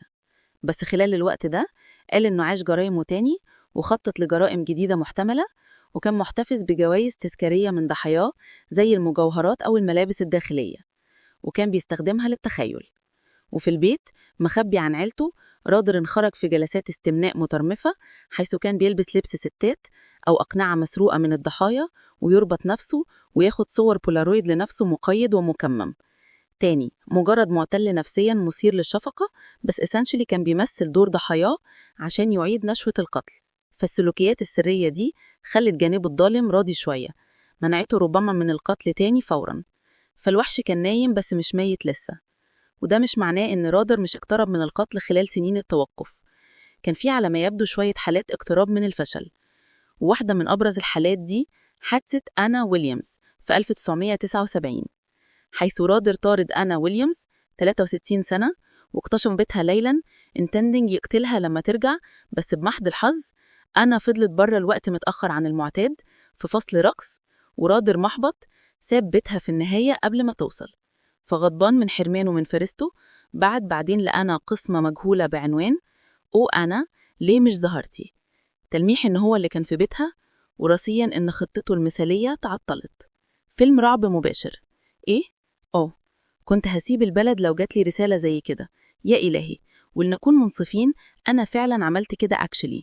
بالنظر للورا أنا فعلاً جاتلي رسالة مخيفة مشابهة في بيت كنت عايش فيه سابقاً في كندا، وأنا دلوقتي في بلد مختلف. بس ها أنت، أيوة. وربما كان في مشاريع تانية اتأجلت في السنين دي قد ما نعرفش عنها أبداً. وأما إن الضحايا عربوا أو رادر فقد شجاعته، على سبيل المثال إدخالات مجلة بي تي كي لاحقاً أشارت إنه كان بيتصيد كتير أهداف محتملة، بس غالباً كان بيتراجع لو الظروف أو التوقيت مش just right، عشان كان حذر. كان مفترس يقدر يمارس الصبر. مع ذلك بحلول منتصف الثمانينات الجانب الوحشي لرادر ما قدرش يحتجز بالخيال لوحده، وبي تي كي كان على وشك يظهر تاني ويستأنف مشاريعه المرعبة embarking on a second wave of killings that would prove the first spree was no fluke. فبعد حوالي 8 سنين من الصمت، قاتل بي تي كي كسر صمته بجرائم قتل كانت قريبة بشكل مذهل من البيت. الضحية الجاية لرادر كانت مارين هيدج، أرملة 53 سنة، كانت عايشة في نفس الشارع اللي عيلة رادر عايشة فيه، وكانت جارته على بعد أبواب قليلة. وفي 1985 قرر رادر إن الوقت حان للقتل، وحدد هدفه على مارين، مشروعه الجاي بس عشان يشوف لو يقدر يقتل الجار ويتخلص من العقاب. كان تحدي لو أي حاجة بالنسبة له. ففي ليلة 27 إبريل حضر رادر رحلة كشافة establishing an alibi of sorts، بس تظاهر بصداع مدعياً إنه محتاج ينام بدري وتسلل بعيد. بعدين ساق عربيته لملهى البولينج، طلب شراب سريع، وتظاهر بمكالمة سكر تاكسي وصلته لأسفل الشارع من بيت هيدج. بعدين قطع خط تليفونها واقتحم البيت مختبئاً حتى ترجع. تذكر رجعت متأخر مع صديقها اللي أكبر رادر ينتظر فترة طويلة في الخزانة. أيمة هو الرجل اللي استنى في الخزانة، لهذا بنبص كلنا في الخزانة، بس كل اللي أقدر أفكر فيه دايما هو بي تي كي تاني وقود الكابوس. فمجرد ما الصديق مشي ورادر واثق إنها في السرير تماماً للمساء، ساب مخبأه وولع نور الحمام. ماريان صحيت خايفة وبدأت تعمل ضجة، وعندها ظهر وقيدها بأصفاد would strangle her to death. بس بعد ما خد مفاتيح عربياتها وبعض التذكارات، رادر عمل حاجة مش شبه أي جريمة قتل عملها قبل كده. وفي خطوة جريئة وبشعة جامد، رادر حمل جثة الضحية من مكان القتل لعربيتها الخاصة ونقلها لكنيسة المسيح اللوثرية، الكنيسة نفسها اللي كان بيحضرها. عشان ده كان مدى ثقته، ده كان مدى إثارته لشفقه. والكنيسة كانت فاضية في الساعة المتأخرة دي زي ما كان يعرف. وجوه المقدس، رادر عمل جلسة تصوير وحشية، وضع جثة ماريان في أوضاع مختلفة وقيدها في أوضاع مختلفة، وبعدين خد صور لمجموعته. بس حقيقة إنه استخدم كنيسته الخاصة للتدنيس ده شهادة على غروره وعزلة compartmentalization لحياته كلها. عشان في لحظة ممكن يصلي بصدق أو أعتقد زائف في المبنى ده، وفي تانية كان بيدنسه بجثة جارة ليه قتلها للتو. مستوى الشر غير مسبوق. وبعد جلسة التصوير المريضة بتاعته، رادر رمى جثة ماريان في حفرة نائية على جانب طريق ترابي بره المدينة، ورفتها اكتشفت بعد أيام، بس مع أدلة قليلة تربط الجريمة ببيتي كي في الوقت ده. وللمجتمع موت ماريان هيدج كان مخيف جامد، لأنها كانت جارة محببة اختفت فجأة ولقوها مقتولة، بس محدش ربطها فوراً بقاتل بيتي كي الخامل، عشان كان فيه 8 سنين من فترة التبريد، وكمان مش كان بيرمي الجثث، فالأسلوب التشغيلي مش متطابق. ورادر بس اللي كان يعرف إن بيتي كي نشط تاني بيغذي جنبه الظالم تاني. وفي السنة اللي بعدها، في 16 سبتمبر 1986، ضرب تاني، والضحية المرة دي فيكي ويجرلي، أم لطفلين 28 سنة. وواجه فيكي أثناء شغله النهاري لصالح ADT، سماها المشروع البيانو بعد ما قرر المطاردة إنها بتستمتع بالعزف على البيانو. فمتظاهراً إنه مصلح تليفون بيفحص الخطوط، خد أصول لبيت واحد من جيران فيكي عشان يبان مساعدة أكثر تصديقاً، بفور ذن يخبط على باب بيت ويجر بينما جوز فيكي بره، وسمحت له يدخل يفحص الخطوط. جوه البيت سحب مسدس. Dormant BTK had suddenly killed again. ورادر من ناحيته اندمج بهدوء تاني في الحياة الطبيعية بعد الجريمة، محافظ على قناع حياته العادية كموظف امتثال، جوز وأب. وده اللي بيوصلنا لضحية رادر المعروفة الأخيرة اللي جت في 1991. ففي 18 يناير 1991 دولاريس إي ديفيس 62 سنة اتقتلت في بيتها الريفي في بارك سيتي. وفي الليلة الشتوية دي رادر نظم خدعة وحضر الرحلة السنوية لشتاء الكشافة، حيث أقام المعسكر قبل المغادرة في مهمة وهمية. وبعدين ساق عربيته لكنيسة بارك سيتي المعمدانية، حيث ساب عربيته وعمل الرحلة القصيرة عبر الحقول ومقبرة عشان يوصل لبيت دولاريس. بدون إضاعة وقت عشان الجو كان بارد جامد، رادر رمى بلوكة خرسانية عبر الباب الزجاجي عشان يدخل. ودولاريس صحيت في ذعر تلاقي راجل مجهول في بيتها، وفي الأول أطعمها كذبة سيميلر للي قالها للتانيين، إنه ناوي بس يسرقها ويسرق عربيته. فرفضت طلبه إنيشالي، بس بعد ما قال لها عن الأسلحة اللي معاه تحولت كويكلي لسلوك تعاوني. فبينما بيربطها، دولاريس بدأت تشك إن رادر مش هيسرقها بس، وبدأت تتوسل عشان حياتها، وعندها would strangle her with pantyhose. وأثناء النضال ذكرت whether true or not إن حد هيوصل البيت قريب، اللي أجبر رادر يتخلى عن خطته الأولية ياخد صور معاها. فبعد حمل جثة دولاريس المتوفاة لعربيتها الخاصة، ساق لمنطقة مشجرة ورمى جثتها تحت الجسر. ورادر رجع بعدين لموقع الرمي ياخد صور مقلقة أكتر، في مرحلة يلبس جثة دولاريس قناع أنثى بشع ويحطها في وضعيات just to satisfy fantasies for later recall. وجثتها اتلقت بعد حوالي أسبوعين بواسطة ولد 15 سنة وكلبه. فجريمة قتل دولاريس ديفيس كانت آخر جرائم القتل المعروفة البيتيكي 10. وبعد جريمة قتل دولاريس قرر يوقف القتل. ربما منتصف العمر خلاه حذر قوي، أو ربما في حاجة تانية شغالة في عقله المقرف المظلم. بس على أي حال، من 1991 فصاعدا BTK صمت completely. وعلى مدى 13 سنة اللي جايين بدأ إن وحش وتشيتا المخيف اختفى بس كده. بس بدون علم الكل، القاتل كان لسه هناك في بارك سيتي. ودينيس رادر استمر يعيش حياته العادية، مفترض إنه نجح يفلت من كل ده. وقضايا جرائم القتل BTK الغير محلولة بقت باردة، مجرد ملفة كغير قابلة للحل until or unless القاتل الخيالي يرجع. وعلى مدى أكتر من عقد مش عمل ده، ومواطنين وتشيتا تنفسوا ببطء براحة أكبر مع مرور التسعينات بدون حوادث BTK. بس القصة مش كانت خلصت تماماً. ففي 1991 لحد 2004 رادر عاش اللي بدأ حياة طبيعية تماماً. زي ما نعرف كان دعامة المجتمع بروفيربيال، ودي كانت السنين اللي BTK فيها بقى ذكرى بتتلاشى في وتشيتا، بينما رادر استقر أعمق في حياته المزدوجة كجوز وأب وقائد كنيسة وموظف حكومي. فلو مش عشان القبض عليه في النهاية، الواحد يقدر يتخيله بسهولة يعيش أيامه كجد ضاحك غير ملحوظ. مع ذلك حتى خلال العطلة الطويلة دي من القتل، الزهام في رادر مش اختفى، كان لقى بس منافذ مختلفة. فبعد ما ساب EDT في 1988 كان عنده فترة قصيرة شغل في مكتب التعداد الأمريكي في 1989. وبعدين في 1990 دينيس رادر خد وظيفة كموظف امتثال ومسيطر على الحيوانات جمع كلاب لمدينة بارك سيتي، البلدية الصغيرة اللي كان عايش فيها. وفي الحقيقة المنصب ده بدأ يتزامن مع نهاية فترة قتله. كموظف امتثال مهمة رادر كانت فرض القوانين المحلية، حاجات زي العناية بالحدائق وشكاوي الحيوانات الضالة وقوانين الإسكان، وانغمس في الدور ده بحماس.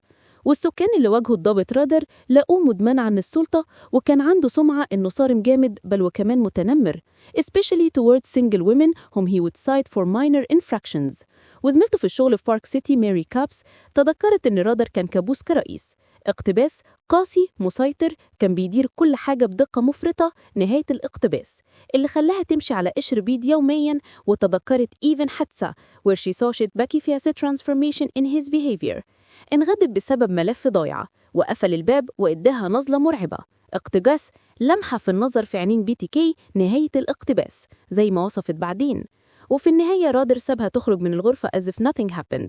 بس ماري كابس كانت مضطربة جدا deeply وقدمت شكاوي متكررة ضد رادر، بس رؤسائه رفضوا شكاويها عشان outwardly كان راجل عيلة محترم بيروح الكنيسة.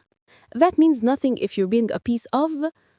رادر لقى حاجة للهيمنة منفذ في شغله العادي يمارس سلطته الطفيفة على الجيران والزملاء.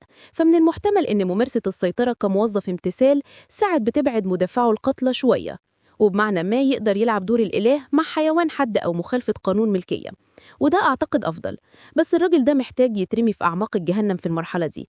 السلوك ده in retrospect كان لمحة من الطبيعة الحقيقية لراجر بتتسرب في سياق مجتمعي مقبول، حيث يقدر يعذب الستات تحت غطاء شغله، يتلذذ بعدم ارتياحهم بطريقة تردد هيمنته العنفية على الضحايا albeit on a smaller scale. في نفس الوقت حياة رادر العائلية تقدمت بطريقة سليمة apparently، وابنه وبنته كبروا يبقوا مراهقين وبعدين شبت adults في التسعينات. وبحلول أواخر التسعينات الطفلين الاتنين سابوا البيت عشان الكلية والشغل. واللي عرفوا حياة رادر شافوا أب فخور بيحب عياله بس، وعلمهم الصيد والتخييم وحضر أحداثهم المدرسية وقدم دروس أخلاقية.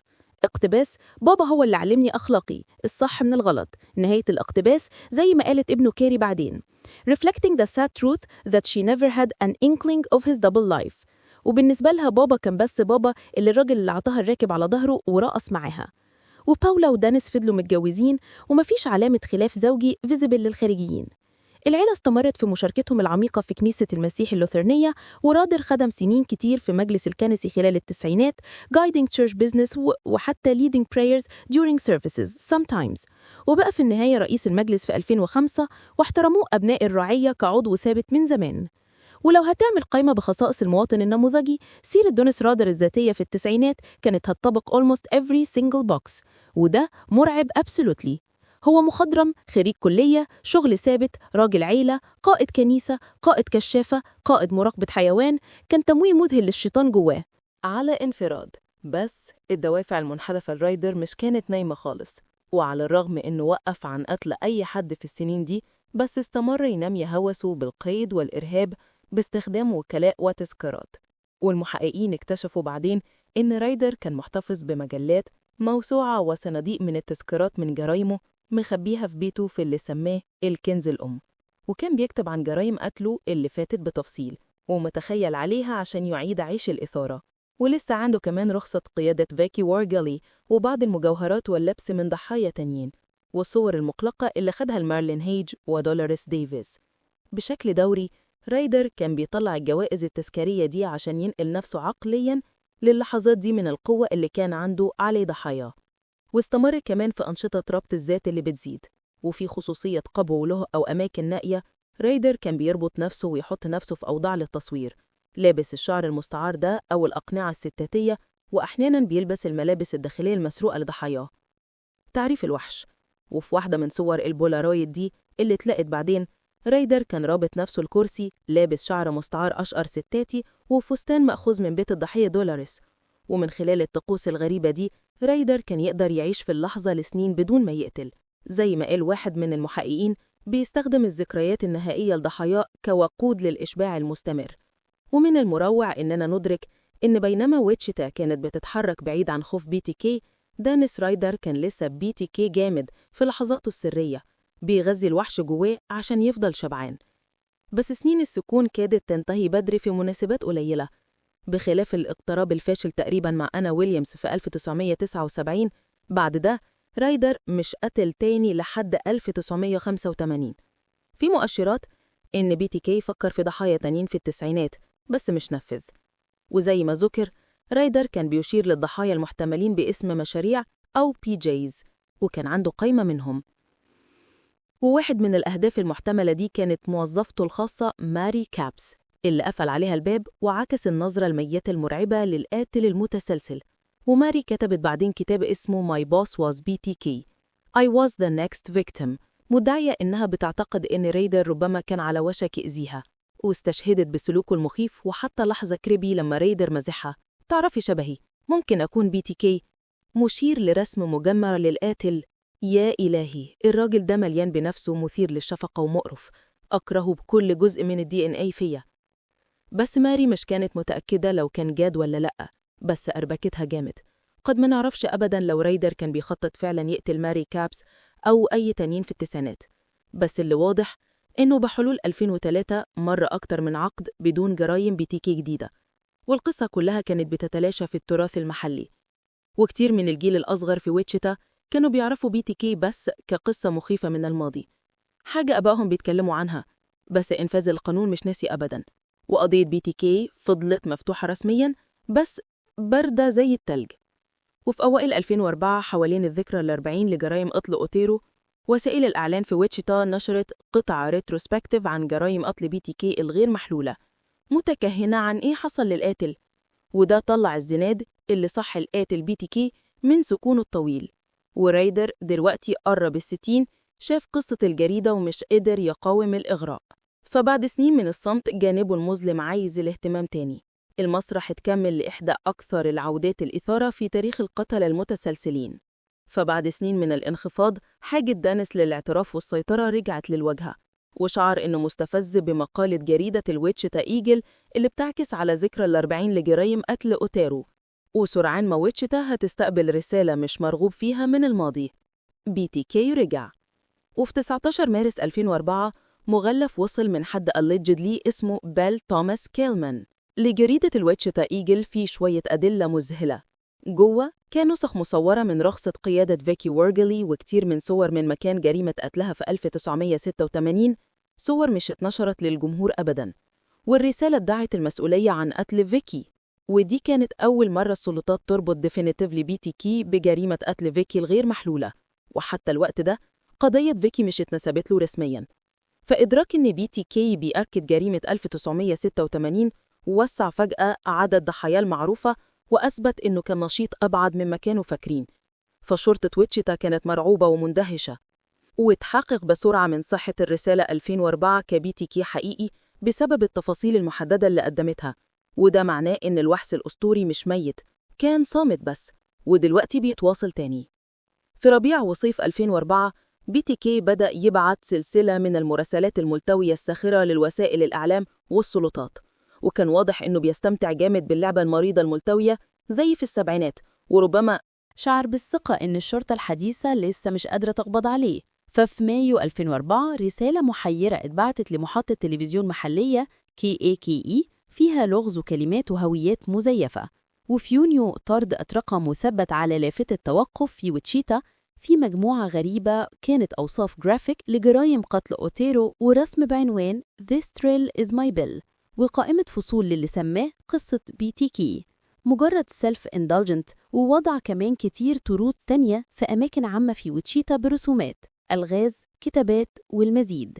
الراجل كان بيحس بالملل وكان إيفن أكتر إثارة للشفقة لو ده ممكن إيفن. فلعبة القط والفأر رجعت فولي، وويتشيتا غرقت في قلق متجدد، بينما BTK سيطر على العناوين تاني. وإنفاذ القانون شكل فريق عمل جديد ووجه كل الموارد للقضية دي. والFBI وKBI مكتب التحقيقات في كانساس وشرطة ويتشيتا فحصوا الرسائل والأدلة. بس المرة دي العالم اتغير، عشان في تحليل DNA، انفورماتكس الحاسوبي والوسائط فورية. فBTK دخل العصر الحديث للشرطة وهيثبت إن ده هلاكه. وجاء اختراق حاسم من طرد سابه في موقف سيارات هوم ديبو في يناير 2005. رادر كان وضع another serial box في مواد BTK في صندوق شاحنة بيك اب في الموقف ده، بس السائق رماها في سلة المهملات، مش عارف إيه كانت. لسوء الحظ استرجعت بعدين واتبعت لBTK. صدفة مجنونة، الكارما عملت شغلها اليوم ده. تمام، المحققين رجعوا لقطات الكاميرا الأمنية من هوم ديبو ولقوا فيجر مظلم في جيب تشيروكي أسود بيحط الصندوق ده، ومش كان واضح كفاية عشان يحددوا الراجل، بس أعطى دليل رئيسي: BTK بيسوق جيب تشيروكي أسود. وفريق العمل بدأ بهدوء يفحص سجلات تسجيل الموديل ده في المنطقة، والخناق بيضيق، بس رادر فضل غير مدرك ومغرور زي العادة. ففي فبراير عمل خطأ مصيري سلمه في النهاية. وفي واحدة من رسائله للشرطة سابها في طرد سيريال بوكس، رادر سأل سؤال ساذج. رادر عايز يبعت قرص مرن حاسوبي، وسأل لو الشرطة تقدر تتتبعه، والسلطات شافوا فرصة. عشان إيه تفتكروا هيقولوا؟ لا، مش بنقدر نتتبع ده، ابعتوا يا رجالة. غبي أز. وردوا في إعلان صحفي زي ما BTK أمرهم برسالة اللي بتقول: استخدم القرص المرن، مفيش مشكلة، وده مجنون. It is crazy that after this many years this is what worked. بس ده بس بيحكي عن سذاجة just pathetic للإنسان waste of a person ده. فبالليف in him رادر بعت قرص مرن أرجواني 1.44 ميجا بايت لمحطة KSAS TV affiliate فوكس في ويتشيتا، والقرص كان فيه رسالة من BTK. بس اللي رادر مش أدركه إن الأقراص المرنة often فيها ميتا داتا مخفية عن آخر كمبيوتر استخدمها. أوه لأ. فخبراء التكنولوجيا حللوا القرص بسرعة، والميتا داتا كانت مضمنة في ملف مايكروسوفت وورد بتشير لكمبيوتر في كنيسة، المسيح اللوثيريا، واسم المستخدم لآخر حد عدلها كان دانيس. فده كان دليل قاطع. بحث سريع على الإنترنت بواسطة الشرطة لقى إن رئيس مجلس كنيسة المسيح اللوثيرية هو دانيس رادر. رائع، سلمها لهم on a silver platter like a freaking. وكان بيسوق إيه؟ جيب تشيروكي أسود. كل قطع الأحجية بتتجمع مع بعض، واللغز اللي ده معقود ليه اسم ووجه أخيراً. وبدأت المراقبة على رادر فوراً وبهدوء، عشان المحققين محتاجين دليل قاطع يربطه بالجرائم. والFBI وKBI مكتب التحقيقات في كانساس وشرطة ويتشيتا فحصوا الرسائل والأدلة. بس المرة دي العالم اتغير، عشان في تحليل DNA، انفورماتكس الحاسوبي والوسائط فورية. فBTK دخل العصر الحديث للشرطة وهيثبت إن ده هلاكه. وجاء اختراق حاسم من طرد سابه في موقف سيارات هوم ديبو في يناير 2005. رادر كان وضع another serial box في مواد BTK في صندوق شاحنة بيك اب في الموقف ده، بس السائق رماها في سلة المهملات، مش عارف إيه كانت. لسوء الحظ استرجعت بعدين واتبعت لBTK. صدفة مجنونة، الكارما عملت شغلها اليوم ده. تمام، المحققين رجعوا لقطات الكاميرا الأمنية من هوم ديبو ولقوا فيجر مظلم في جيب تشيروكي أسود بيحط الصندوق ده، ومش كان واضح كفاية عشان يحددوا الراجل، بس أعطى دليل رئيسي: BTK بيسوق جيب تشيروكي أسود. وفريق العمل بدأ بهدوء يفحص سجلات تسجيل الموديل ده في المنطقة، والخناق بيضيق، بس راجر فضل غير مدرك ومغرور زي العادة. ففي فبراير عمل خطأ مصيري سلمه في النهاية. وفي واحدة من رسائله للشرطة سابها في طرد سيريال بوكس، رادر سأل سؤال ساذج. رادر عايز يبعت قرص مرن حاسوبي، وسأل لو الشرطة تقدر تتتبعه، والسلطات شافوا فرصة. عشان إيه تفتكروا هيقولوا؟ لا، مش بنقدر نتتبع ده، ابعتوا يا رجالة. غبي أز. وردوا في إعلان صحفي زي ما BTK أمرهم برسالة اللي بتقول: استخدم القرص المرن، مفيش مشكلة، وده مجنون. It is crazy that after this many years this is what worked. بس ده بيحكي عن سذاجة just pathetic للإنسان waste of a person ده. فbelieving him رادر بعت قرص مرن أرجواني 1.44 ميجا بايت لمحطة KSAS TV affiliate فوكس في ويتشيتا، والقرص كان فيه رسالة من BTK. بس اللي رادر مش أدركه إن الأقراص المرنة often فيها ميتا داتا مخفية عن آخر كمبيوتر استخدمها. أوه لأ، فخبراء التكنولوجيا حللوا القرص بسرعة، والميتا داتا كانت مضمنة في ملف مايكروسوفت وورد بتشير لكمبيوتر في كنيسة المسيح اللوثرية، واسم المستخدم لآخر حد عدلها كان دينيس. فده كان دليل قاطع. بحث سريع على الإنترنت بواسطة الشرطة لقى إن رئيس مجلس كنيسة المسيح اللوثرية هو دينيس رادر. رائع، سلمهم لياه on a silver platter like a freaking. وكان بيسوق جيب تشيروكي أسود، كل قطع الأحجية بتتجمع مع بعض، واللغز اللي ده معقود ليه اسمه وجه أخيراً. وبدأت المراقبة على رادر فوراً وبهدوء عشان المحققين محتاجين دليل قاطع يربطوا بالجرائم. والFBI وKBI مكتب التحقيقات في كانساس وشرطة ويتشيتا فحصوا الرسائل والأدلة.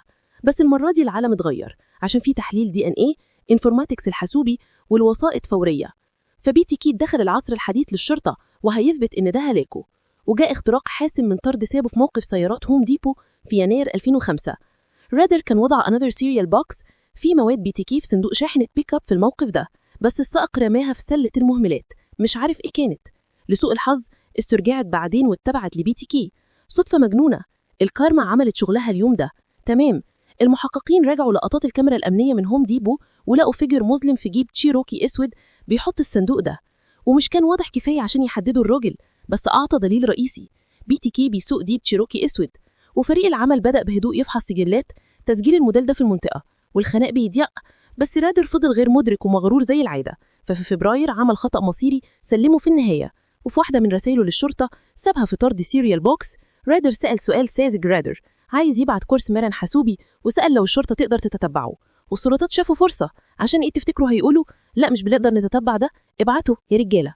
غبي وردوا في إعلان صحفي زي ما BTK أمرهم برسالة essentially بتقول استخدم القرص المرن، مفيش مشكلة. وده مجنون. It is crazy that after this many years this is what worked. بس ده بيحكي عن سذاجة just pathetic للإنسان the waste of a person ده. فbelieving him رادر بعت قرص مرن أرجواني 1.44 ميجا بايت لمحطة KSAS TV affiliate فوكس في ويتشيتا، والقرص كان فيه رسالة من BTK. بس اللي رادر مش أدركه إن الأقراص المرنة أوفن فيها ميتا داتا مخفية عن آخر كمبيوتر استخدمها. أوه لأ، فخبراء التكنولوجيا حللوا القرص بسرعة، والميتا داتا كانت مضمنة في ملف مايكروسوفت وورد بتشيل لكمبيوتر في كنيسة المسيح اللوثرية، واسم المستخدم لآخر حد عدلها كان دينيس. فده كان دليل قاطع. بحث سريع على الإنترنت بواسطة الشرطة لقى إن رئيس مجلس كنيسة المسيح اللوثرية هو دينيس رادر. رائع، سلمهم لياه on a silver platter like a freaking. وكان بيسوق جيب تشيروكي أسود، كل قطع الأحجية بتتجمع مع بعض، واللغز اللي ده معقود ليه اسمه وجه أخيراً. وبدأت المراقبة على رادر فوراً وبهدوء عشان المحققين محتاجين دليل قاطع يربطوا بالجرائم. والFBI وKBI مكتب التحقيقات في كانساس وشرطة ويتشيتا فحصوا الرسائل والأدلة. بس المرة دي العالم اتغير عشان في تحليل DNA، انفورماتكس الحاسوبي، والوسائط فورية. فBTK دخل العصر الحديث للشرطة وهيثبت إن ده هلاكه. وجاء اختراق حاسم من طرد سابه في موقف سيارات هوم ديبو في يناير 2005. رادر كان وضع another serial box في مواد BTK في صندوق شاحنة بيك اب في الموقف ده، بس السائق رماها في سلة المهملات، مش عارف ايه كانت. لسوء الحظ استرجعت بعدين واتبعت لBTK. صدفة مجنونة، الكارما عملت شغلها اليوم ده. تمام، المحققين راجعوا لقطات الكاميرا الأمنية من هوم ديبو ولقوا فيجر مظلم في جيب تشيروكي أسود بيحط الصندوق ده، ومش كان واضح كفاية عشان يحددوا الراجل، بس أعطى دليل رئيسي. BTK بيسوق جيب تشيروكي أسود، وفريق العمل بدأ بهدوء يفحص سجلات تسجيل الموديل ده في المنطقة، والخناق بيضيق. بس رادر فضل غير مدرك ومغرور زي العادة، ففي فبراير عمل خطأ مصيري سلمه في النهاية. وفي واحدة من رسائله للشرطة سابها في طرد سيريال بوكس. رادر سأل سؤال ساذج. رادر عايز يبعت قرص مرن حاسوبي وسأل لو الشرطة تقدر تتتبعه، والسلطات شافوا فرصة. عشان ايه تفتكروا هيقولوا؟ لا مش بنقدر نتتبع ده، ابعته يا رجالة. غبي وردوا في إعلان صحفي زي ما BTK أمرهم برسالة essentially بتقول استخدم القرص المرن، مفيش مشكلة. وده مجنون. It is crazy that after this many years this is what worked. بس ده بيحكي عن سذاجة just pathetic للإنسان waste of a person ده. فbelieving him رادر بعت قرص مرن أرجواني 1.44 ميجا بايت لمحطة KSAS TV affiliate فوكس في ويتشيتا، والقرص كان فيه رسالة من BTK. بس اللي رادر مش أدركه إن الأقراص المرنة أوفن فيها ميتا داتا مخفية عن آخر كمبيوتر استخدمها. أوه لأ، فخبراء التكنولوجيا حللوا القرص بسرعة، والميتا داتا كانت مضمنة في ملف مايكروسوفت وورد بتشيل الكمبيوتر في كنيسة المسيح اللوثرية، واسم المستخدم لآخر حد عدلها كان دينيس. فده كان دليل قاطع. بحث سريع على الإنترنت بواسطة الشرطة لقى إن رئيس مجلس كنيسة المسيح اللوثرية هو دينيس رادر. رائع. سلمهم لجيه on a silver platter like a freaking. وكان بيسوق إيه؟ جيب تشيروكي أسود. كل قطع الأحجية بتتجمع مع بعض، واللغز اللي ده معقود ليه اسمه واجهة أخيراً. وبدأت المراقبة على رادر فوراً وبهدوء عشان المحققين محتاجين دليل. شغل. والمونولوج الغريب ده في قاعة المحكمة صدم الحاضرين. كان الكشف النهائي about mundaneness of الشر. راجل في منتصف العمر بيتكلم بهدوء، بيوصف أفعال قسوة مش متخيلة بنفس النبرة اللي ممكن يطلب بيها ساندويتش. وكلماته أكدت everything من جرائم القتل في أوائل 1974 لجريمة 1991. طارق no شك إن الراجل الصح تم القبض عليه. ورادر عبر إنه كان عنده خيالات drove him وإنه مش قادر يكبح نفسه، بس مش عبر outwardly عن ندم during إقراره. والجلسة دي سجلت إدانته on record، ومع دخول الإقرار بالذنب القضية انتقلت direct لمرحلة النطق بالحكم since مفيش حاجة لمحاكمة. وقانون كانزاس mandated أحكام سجن مدى الحياة لكل جريمة قتل درجة أولى. والسؤال الرئيسي كان whether الأحكام ال10 هتكون concurrently or consecutively، which ممكن يأثر على الحد الأدنى الرمزي للوقت اللي هيقضيه. عملياً في عمر رادر أي حكم السجن مدى الحياة meant أنه هيموت في السجن، بس القاضي وولر كان عنده discretion وكان ميال يفرض أقصى شدة. قبل ما يعمل however، المحكمة سمحت لعائلات ضحايا رادر giving تصريحات تأثير الضحية، وده حصل في 18 أغسطس، وكان إجراء emotionally مؤلم. واحد ورا التاني الناجين وقفوا including عيال، إخوات، أزواج الضحايا على بعد أقدام قليلة بس من رادر، الوحش المثير للشفقة absolute، وسكبوا ألمهم وغضبهم عايزينه يعرف الدمار اللي سبب فيه. وبيفرلي بلاب أخت نانسي فوكس اتكلمت through دموع about الحزن الأبدي لفقدان نانسي. اقتباس: موت نانسي like جرح عميق مش هيشفى أبدا. As far as I'm concerned دينيس رادر مش يستاهل يعيش، عايزاه يعاني as much as خلى ضحاياه يعانوا. الراجل ده needs to be thrown in a deep dark hole and left to rot، مش يشوف نور النهار never ever. نهاية الاقتباس. Absolutely ده اللي المفروض يكون in my opinion، بس يتعفن في حفرة مظلمة never يشوف نور النهار، ياخد أقل أكل عشان يفضل عايش بس هو يقدر يعيش بس existence مؤلم.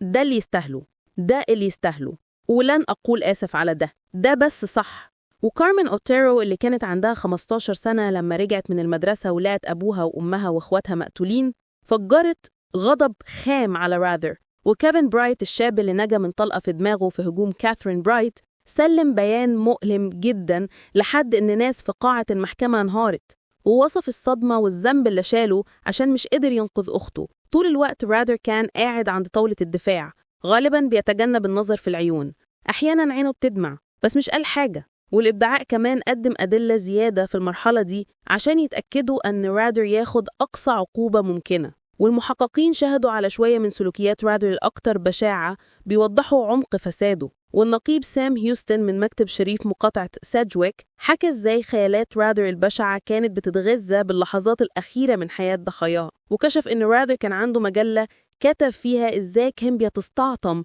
لحظة ربط الضحية وعجزها.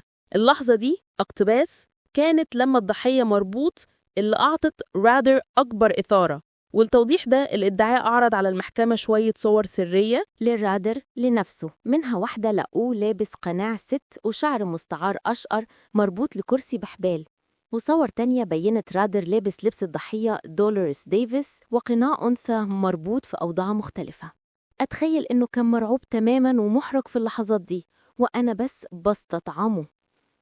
والصور المقلقة دي بينت رادر راح قد إيه في إعادة عيش جرائم القتل وكم عقله كان ملتوي حتى سنين بعد كده. وقاعة المحكمة انزخلت من الكشوفات دي، وفي نفس اليوم القاضي والر أعلن الحكم مستشهداً بالقسوة الشديدة والضرر الدائم للمجتمع، وأمر بالحد الأقصى 10 أحكام سجن مدى الحياة متتالية، واحدة لكل جريمة قتل. وفي كانساس حكم السجن مدى الحياة لجريمة في السبعينيات والثمانينيات كان معاه حد أدنى 15 سنة. Life means 15 في الوقت ده المعروف كمان بهارت 15، وللجرائم اللي بعد كده هارت 40 للجرائم القتل في التسعينيات بسبب قوانين محدثة.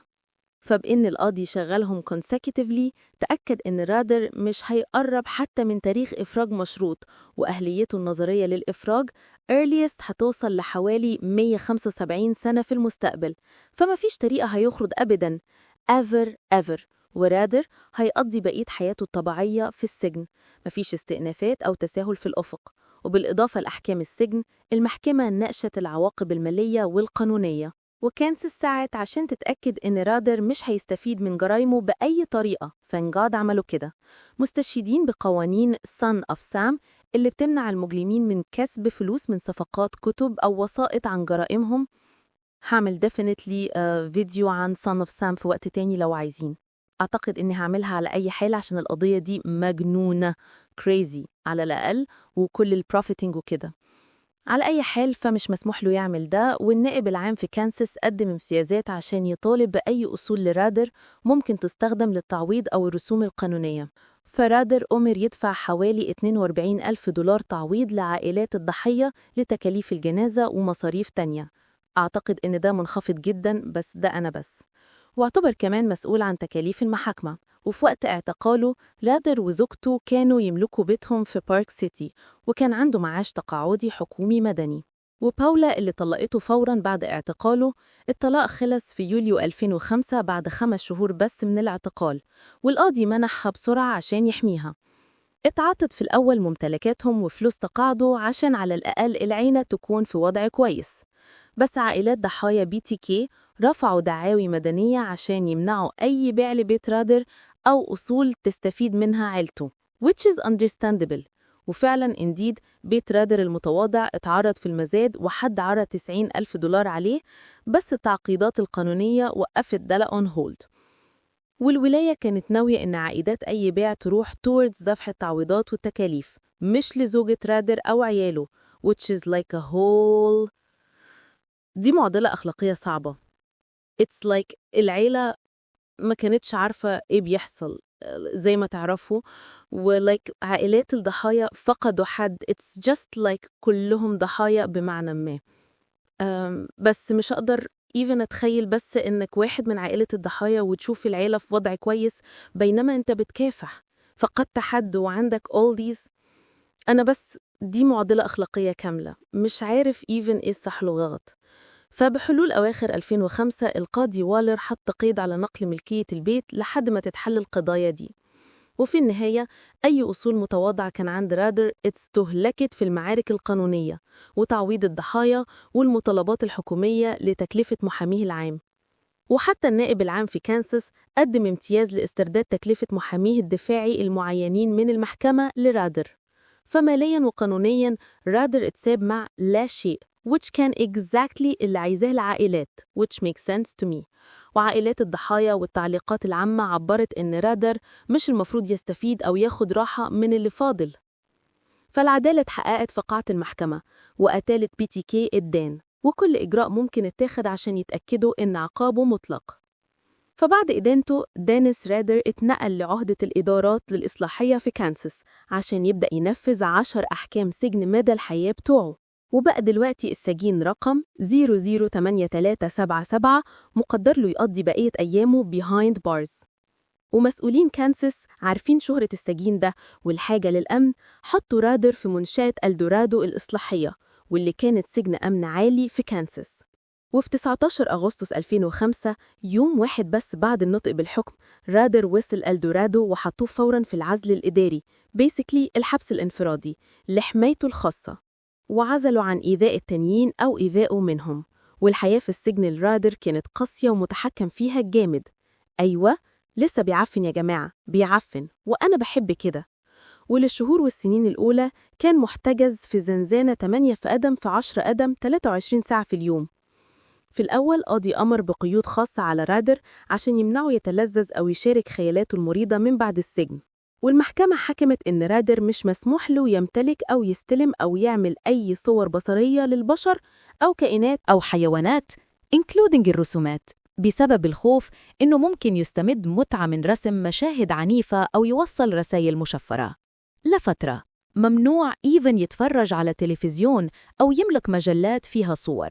بس القيود دي خفت بعد حوالي سنة لما رادر أثبت إنه سجين مطيع، ومن خلال نظام امتياز للسلوك الكويس سمح له في النهاية بوصول محدود للتلفزيون والراديو ومواد قراءة بحلول 2006 و2007.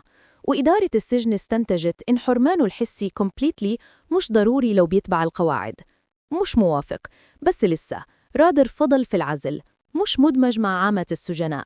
ورادر دلوقتي في أواخر السبعينيات، حيبقى 80 في 2025، قضى أكثر من 18 سنة في الحجز. وعلى مر الوقت ده طلعت بيتس من المعلومات عن حالته وعقليته، وهو بيفضل لنفسه، مشغول بقراءة الكتاب المقدس وكتب الجريمة الحقيقية المفضلة المعروفة بتاعتنا، والكتابة كتير. ليه مسموح له يعمل any of that؟ ده ما فيش معنى بالنسبة لي، بس أنا أعرف، أنا مجرد يوتيوبر. فإنديد ميل BTK للتواصل مش وقف تماماً في السجن، وبدأ يراسل مع شوية ناس برا ذو تحت مراقبة السجن. أبرز المراسلات كانت مع أستاذة علم النفس الشرعي الدكتورة كاثرين رامزلاند، اللي دخلت في تبادل رسائل ومقابلات متعددة السنين مع رادر. حتى رامزلاند كتبت كتاب في 2016 مبني عليه اسمه اعتراف قاتل متسلسل، القصة غير المروية لدينيس رادر قاتل BTK. ومن خلال الرسائل دي رادر شرح حياته وجرائمه في الشخص الثالث، أحياناً بيشير لجانب القاتل باسم العامل إكس اللي أعطى رامزلاند نظرة ثاقبة في نفسيته، ووصف الخيالات المبكرة ومشهد أوتيوا etc. ورادر كشف في الاهتمام من الدكتورة رامزلاند شايفه كطريقة يثبت إرث المشين. وجوا إلدورادو سلوك رادر وصف بأنه مطيع لالباً وروتيني عشان نعرف أنه جامد في الاندماج، وشاخ لراجل هادئ لو لسه متلاعب في سن كبير.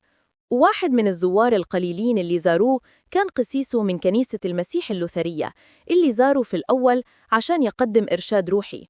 ورادر interestingly لسه بيعتبر نفسه متدين allegedly which is ما فيش عندي كلام. وزوجة رادر باولا مش كلمته تاني بعد اعتقاله، وحصلت على الطلاق الفوري في 2005، وهي وابنها انتقلوا بعيد وغيروا أسمائهم عشان يتجنبوا الاهتمام الإعلامي. وبنت رادر كيري راسون عانت جامد مع الكشف إن أبوها كان BTK، ولسنين عانت من اضطراب ما بعد الصدمة وكوابيس ليلية وارتباك.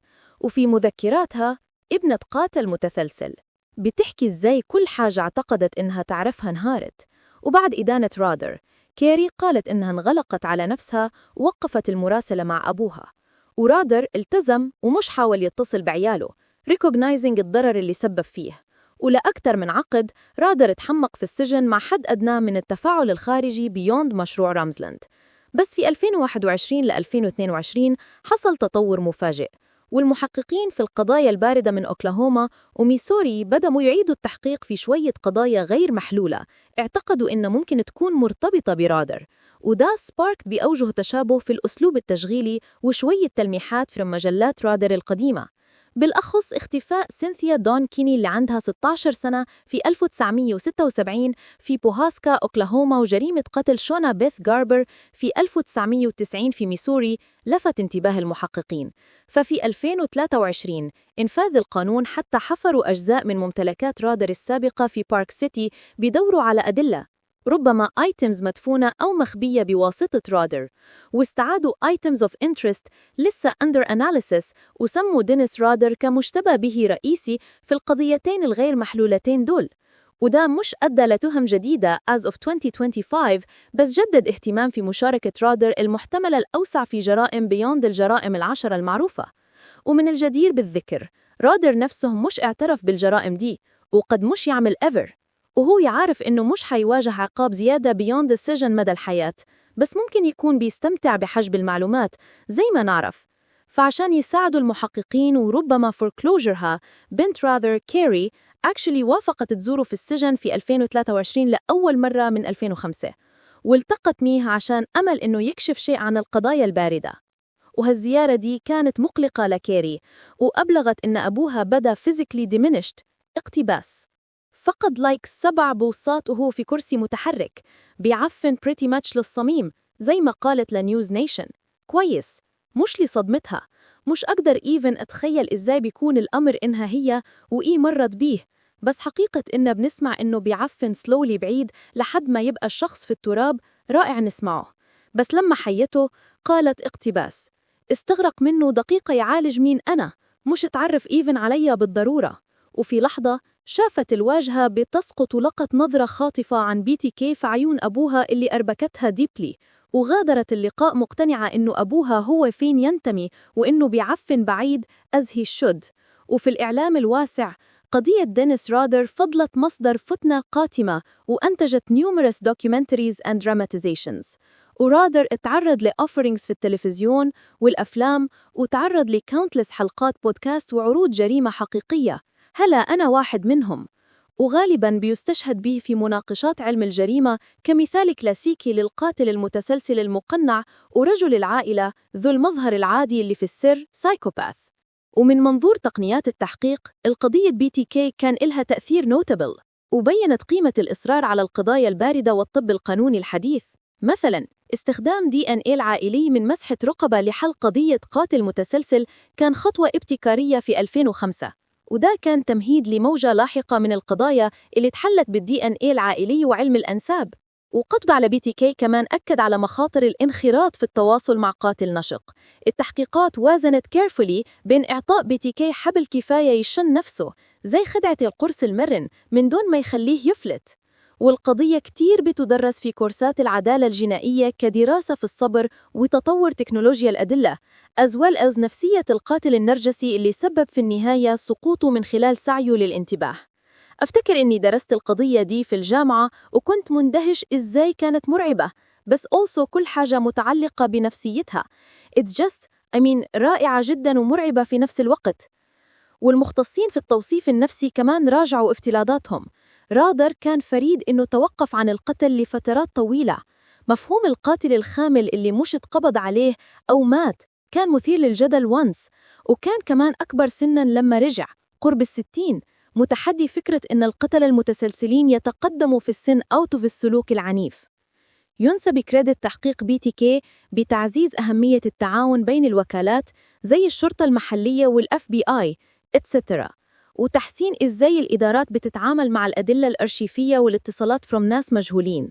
والنهاردة دينيس رادر بيصحى every صباح في زنزانة في منشأة إلدورادو الإصلاحية، وهو راجل مسن دلوقتي reportedly في تدهور صحي.